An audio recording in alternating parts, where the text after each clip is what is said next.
Masih bersama saya Adini dan kembali kami sampaikan berita Padang hari ini.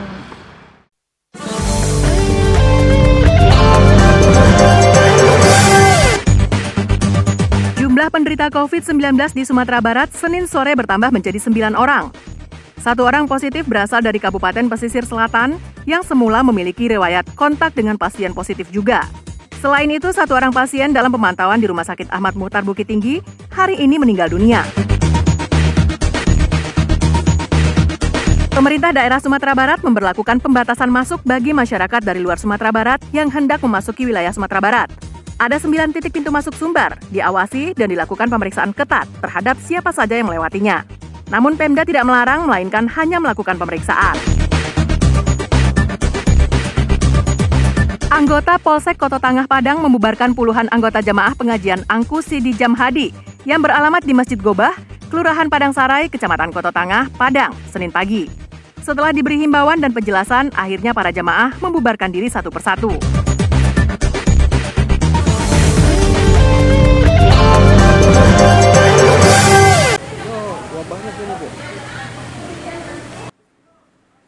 Informasi penambahan jumlah penderita COVID-19 tersebut disampaikan Kepala Biro Humas Pemprov Sumbar, Jasman Rizal, melalui telekonferensi bersama sejumlah wartawan. Dari data yang disampaikan, saat ini tercatat sebanyak 9 orang warga Sumatera Barat dinyatakan positif COVID-19. Pasien adalah berjenis kelamin perempuan, warga Kabupaten Pesisir Selatan. Sebelumnya, pasien melakukan isolasi mandiri di rumahnya setelah diketahui memiliki riwayat kontak dengan pasien positif sebelumnya. Karena kondisi kesehatannya terus menurun, pasien kini dirawat di ruang isolasi RSUP M. Jamil Padang. Selain penambahan positif, 1 orang pasien dalam perawatan di Rumah Sakit Ahmad Muhtar Bukit Tinggi juga dilaporkan meninggal dunia. Namun hasil pemeriksaan swab di Labor Fakultas Kedokteran UNAN masih belum keluar. Memang tadi ada tambahan pasien positif wanita dari pesisir selatan. Selama ini dia melakukan isolasi mandiri di pesisir selatan dan akhirnya setelah karena dia merasa nggak sehat, karena dia kemarin ini kontak dengan orang yang telah positif juga, kemudian dia merasa nggak enak badan, akhirnya dia periksakan diri, swabnya memang dia positif. Nah, hari ini dia dirawat di M. Jamil. Dari 9 orang yang dinyatakan positif COVID-19, 1 diantaranya meninggal dunia Sabtu lalu. 6 orang tengah dirawat di 2 rumah sakit rujukan, yaitu Ahmad Muhtar Bukit Tinggi dan M. Jamil Padang. Sedangkan 2 pasien positif lainnya melakukan isolasi mandiri di rumahnya karena kondisi kesehatannya membaik. Saat ini total pasien dalam pengawasan di 2 rumah sakit tersebut berjumlah 49 orang. Arsyad Kusnadi melaporkan dari Padang.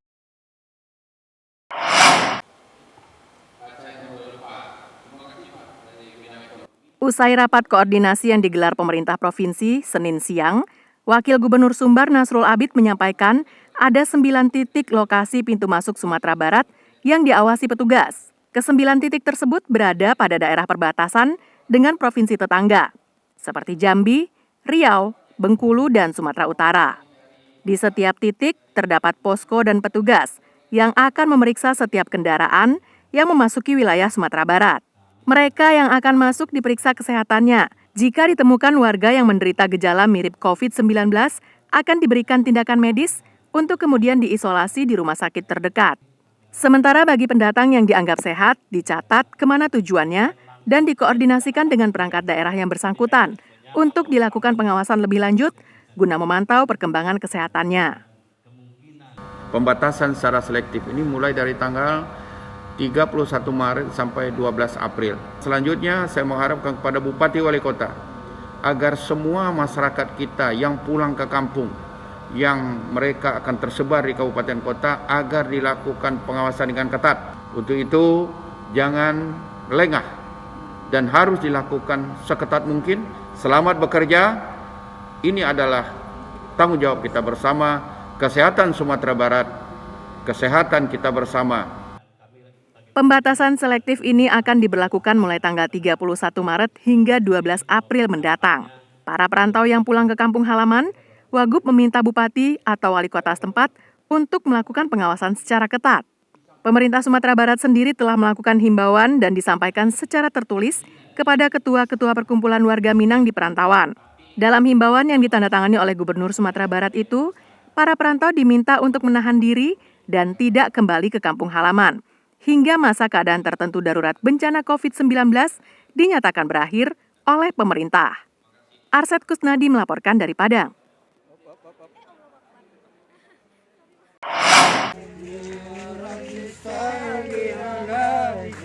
Puluhan anggota pengajian jamaah Angkusi di Jamhadi yang tengah berkumpul di Masjid Gobah Padang Sarai, Kecamatan Kota Tangah Padang, dibubarkan oleh anggota Polsek Kota Tangah Padang.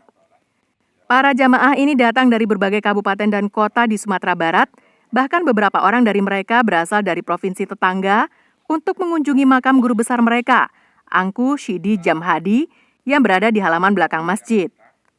Mereka berkumpul di sini menjelang digelarnya kegiatan Hari Basapa yang dipusatkan di Ulakan, Padang Pariaman. Kanit Sabara Polsek Kota Tangah memberikan imbauan sekaligus penjelasan kepada para jamaah untuk tidak berkumpul-kumpul dalam jumlah besar untuk menghindari terjangkitnya COVID-19. Para jamaah awalnya ngotot tetap ingin berziarah terlebih dulu, namun tetap tidak diizinkan oleh polisi karena jumlah jamaah yang banyak. Akhirnya setelah diberi pemahaman, para jamaah kemudian membubarkan diri satu persatu, termasuk satu keluarga yang datang menggunakan mobil dinas TNI Angkatan Laut. Tadi informasi yang kami dapati yang telah kami arahkan tadi ada mereka yang dari pesisir 2 orang, dari Limopuri Pariaman 1 mobil lebih kurang 10 orang, dan ada yang lagi dari pesisir. Jadi udah kembali, cuman ada 1 mobil lagi yang pakai mobil dinas dari TNI, TNI AL. Jemaah ini adalah nama jemaah Setari namanya. Dia setiap tahun mau pergi ke Ulakan untuk bersapa. Dia tetap ke sini, tempat gurunya yang makam di sini yaitu Syekh Sidi Jamali. Dia sekali 2 tahun tuh mau bersapa tetap tinggal di sini. Dari luar daerah misalnya dari Pariaman, dari pesisir selatan, dari Jambi dan dari yang lainnya, Pak. Polisi terpaksa bertindak tegas untuk membubarkan kerumunan massa karena Kota Padang sudah terjangkit COVID-19, di mana 3 orang warganya sudah dinyatakan positif COVID-19 dan 1 orang lagi meninggal dunia. Laude Juhardio Anse melaporkan dari Padang.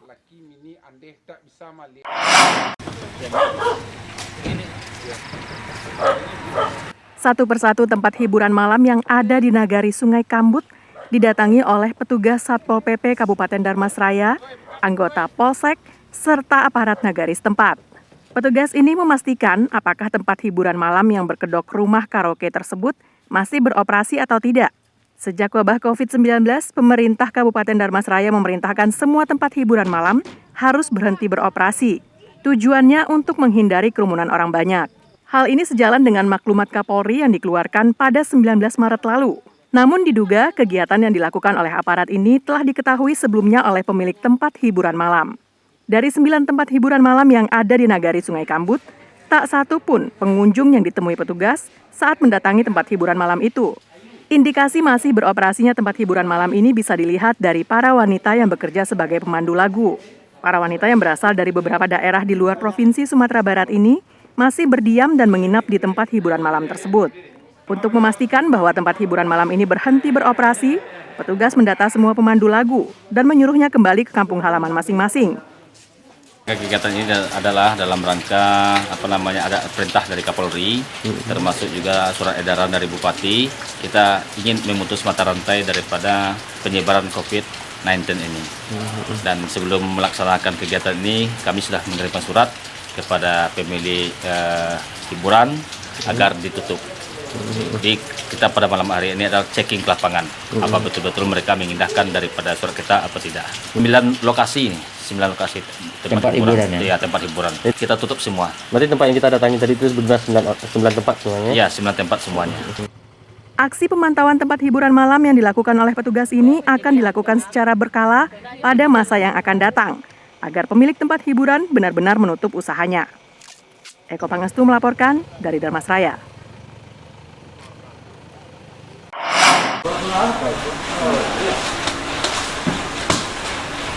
Masjid tak hanya sebagai sarana untuk beribadah, tapi masjid juga bisa menjalankan fungsi sosial kemasyarakatan. Seperti yang dilakukan oleh pengurus sebuah masjid di Kota Padang ini. Mereka membagikan beras, minyak goreng, dan telur kepada kaum duafa yang berdiam di sekitar masjid. Dana bantuan tersebut berasal dari kas masjid dan donasi dari beberapa orang jemaah. Di tengah wabah COVID-19, pengurus salah satu masjid di Kota Padang membagikan bantuan kepada warga yang berdiam di sekitar area masjid. Bantuan yang diberikan berupa beras, minyak goreng, dan telur, senilai Rp500.000. Aksi bagi bantuan ini merupakan wujud nyata kepedulian para jamaah serta menjalankan fungsi sosial kemasyarakatan. Sehingga masjid tak hanya dijadikan sarana untuk beribadah saja. Penerima bantuan ini adalah warga sekitar masjid yang telah didata oleh para pengurus dan penerima bantuan harus mengambil bantuannya dengan waktu yang telah ditentukan, sehingga tak terjadi penumpukan warga yang mengambil bantuan. Hal ini merupakan upaya pengurus masjid untuk meminimalkan interaksi warga secara fisik. Alhamdulillah pada hari ini kita menyerahkan 15 paket senilai Rp500.000 kepada 15 duafa yang setelah kita data berhak menerima bantuan atau sumbangan dari masjid ini. Dan hampir semua dari dana ini berasal dari dana infak untuk fakir miskin yang ada di Masjid Jihad Perak. Kemudian ditambah juga dengan dana-dana yang berasal dari donatur yang saya sukarela ikut menyumbang dalam program ini. Bagi warga penerima bantuan, hal ini sangat meringankan beban mereka. Seperti yang diutarakan oleh salah seorang warga penerima bantuan ini. Sejak wabah COVID-19, warung miliknya sepi pengunjung. Tak ada lagi warga yang singgah untuk minum kopi atau bercengkrama dengan pengunjung warung lainnya. Oh, cuma kecil-kecilan, Pak. Apa tuh, Bang? Warung. Oh, warung ya, Bang? Itu perdagangan dekat mana tuh, Bang? Itu di Jalan Perak ini belakang. Jalan Perak. Di dekat Daima. Sejak isu virus ini, Bang, ini jual belinya bagaimana nih? Oh, hancur. Hancur, Bang? Hancur, Pak. Serius hancur banget. Buat makan susah inilah, mungkin ada ini kan. Ini tanggapannya sedikit, Bang, tentang bantuan sembako dari jamaah. Alhamdulillah, sangat membantu. Apa yang dilakukan oleh pengurus masjid di Jalan Perak ini selayaknya ditiru oleh pengurus masjid yang lain di Kota Padang. Sehingga masjid tak hanya berfungsi sebagai sarana beribadah semata, tapi juga berfungsi sebagai pusat sosial kemasyarakatan. Dari Padang, Alfi melaporkan.